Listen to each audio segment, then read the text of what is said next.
নবম দশম শ্রেণীর ইজি আইসিটি বই থেকে এই পর্বে আমরা কিছু এমসিকিউ প্রশ্ন নিয়ে আলোচনা করব।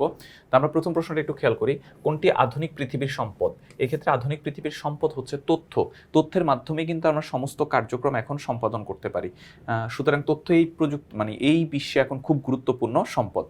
কপিরাইট আইনের লক্ষ্য কি? কপিরাইট আইনের লক্ষ্য হচ্ছে সৃজনশীল কর্মীদের সৃজন কর্ম রক্ষা করার অধিকার প্রদান করে। মানে তুমি ধরো একটা গান বানিয়েছো, এই গানটা ধরো অন্য কেউ যদি নিজের নামে চালিয়ে দেয়, তাহলে তোমার এই ক্ষেত্রে হচ্ছে কি হবে, তোমার যে সৃজনশীলতা আছে সেটা কিন্তু হচ্ছে যে তোমার বাধাপ্রাপ্ত হবে বা তুমি এই কাজে অনুৎসাহী হয়ে পড়বে।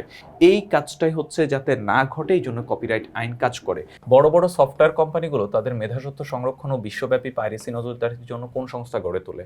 তারা হচ্ছে বিজনেস সফটওয়্যার অ্যালায়েন্স হচ্ছে সংস্থা গড়ে তোলে, যেটা হচ্ছে বিশ্বব্যাপী বিভিন্ন সফটওয়্যার হচ্ছে নজরদারি করবে যে কোথাও পাইরেসি ঘটতেছে কিনা। তারপরে কোনটি বিজনেস সফটওয়্যার অ্যালায়েন্সের কাজ?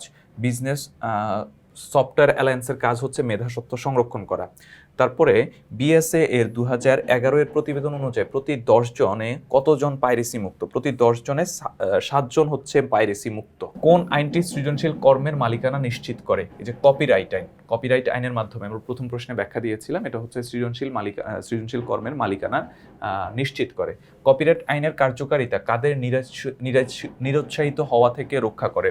এক্ষেত্রে সৃজনশীল কর্মীদের। মানে কপিরাইট কাজ হচ্ছে যে তোমার সৃজনশীল যে কাজ, ধরো ওই যে আমি প্রথমে উদাহরণ বললাম যে তুমি একটা গান বানিয়েছো, এখন এই গানটা যদি হচ্ছে অন্য কেউ চুরি করে নিয়ে যায়, নিজের নামে চালিয়ে দেয়, তাহলে তুমি এই কাজে আর আগ্রহ পাবা না। তো এই কাজে আগ্রহ যাতে হারিয়ে না যায়, এই জন্য হচ্ছে তোমার কি হয়, কপিরাইট আইন তৈরি করা হয়েছে, যেটা তোমার হচ্ছে তোমার মেধাস্বত্বকে হচ্ছে সংরক্ষণ করে থাকে।